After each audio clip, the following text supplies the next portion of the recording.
Alright, welcome back, guys. So, we just finished watching the FA Community Shield where Arsenal absolutely put Manchester City into a ringer. It was a stone cold stun to Manchester City, man. It was a rock bottom to Manchester City.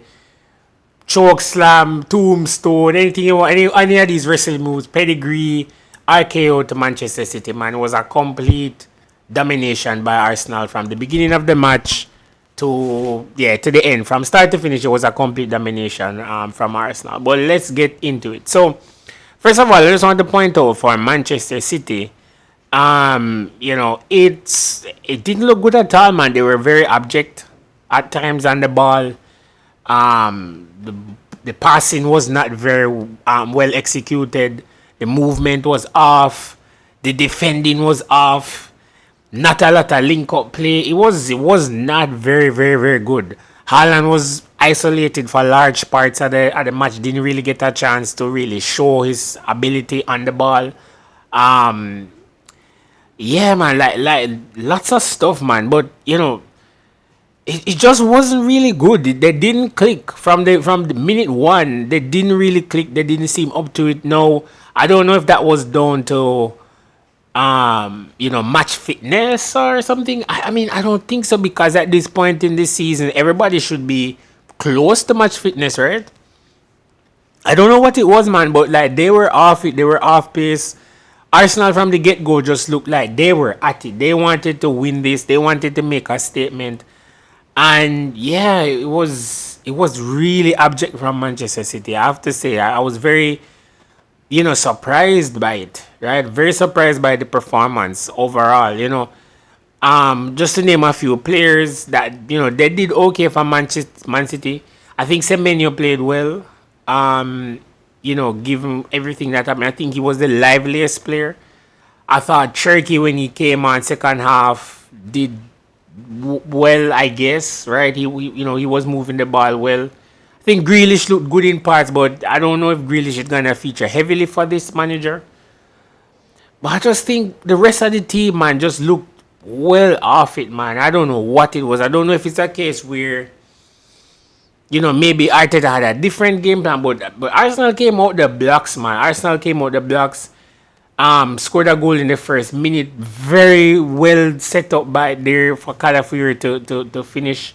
By Miles Lewis Skelly, who, by the way, Miles Lewis Skelly, remember, he's actually on the chopping block to be sold if we are to believe what the social media is saying. But yeah, they were just off it, man. And then Arsenal had all this space on the flanks. Like I just couldn't believe it. Like Madueke had so much time on the ball. Calafiori just kept on bombing into the box. It wasn't good. Like it wasn't good. I know my analysis might seem all over the place, but it really wasn't good. Like I rarely see Man City like this. It's so uncharacteristic of them to just be off boil. They were just off pace the whole 90 minutes, man. And look, I support Liverpool, so I wanted both teams to lose if that was possible.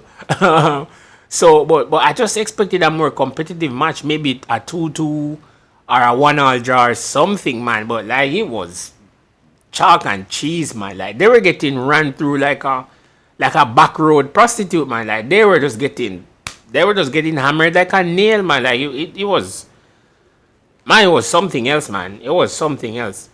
But credit to Arsenal, man. Credit to Calafiori. A lot. There are some YouTubers who don't like Calafiori. Some guys on Twitter who don't like Calafiori. But I thought he did well today. I thought he did very well. I thought Miles Lewis Kelly did well. I thought Ødegaard looked good. I thought Saka looked great when he came on. Back to his dynamic best.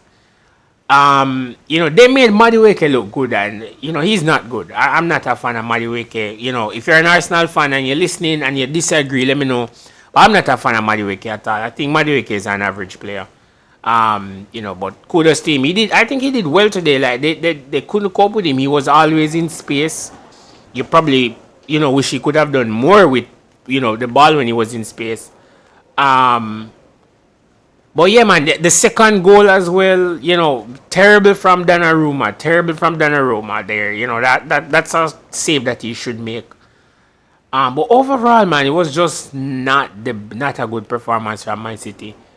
And there will be fans who say, well, look, it's preseason. Let's not look into it too much. Let's not think long and hard about it. It's neither here nor there. And there's probably some merit to that. I remember a season we beat Man City in the Champions League, sorry, in the FA Community Shield, and we went on to have a terrible season. So yeah, man, I wouldn't look too much into the results. It's more how the team looked, right? How the team looked. They looked off it, man. But it's an opportunity. It's an opportunity for Maresca to analyze where the team went wrong, to adjust, to make the necessary changes so that this does not recur. This doesn't recur in the season, which is, by the way, guys, the new season is gonna start next week. So it's interesting. It's very interesting, and this just identifies, man, that Man City need. I see now why they need Enzo. I see why they need Enzo. I'm not a fan of Enzo, but I see now why they need Enzo. So, guys, let me know what you think. Let me know what you guys thought of that match. Let me know what you guys thought. Let me know, your feelings towards the match. Do you think City did well? Am I, being too harsh on them by saying it was really, really a terrible performance? Do you dismiss it because it's just preseason? Actually made a video just now talking about why preseason is important. So I guess it ties into this, right? But I think preseason is important because it really allows you to see where you need to tweak, where you need to make those changes. And I think this gives Maresca a lot to think about. And him being a decent coach, I think he will adjust. I wouldn't panic Man City fans and be like, oh yeah, man, the season is over. No. Just give it time. Let this marinade. It's a loss. Arsenal have won. They've won the most community shields. So yeah, man. I wouldn't fret about it too much. But guys, let me know what you think. Remember, like, share, subscribe, comment, leave your comments, guys. This channel is growing. We have 51 subscribers so far. Let's get to 100. Let's grow this channel, guys. I really look forward to the comments. Even though I don't see as much, but I look forward to your comments. And I'm very interactive. If you're interactive with me. So thanks, guys, for tuning in. Keep safe and have a good Sunday. Later.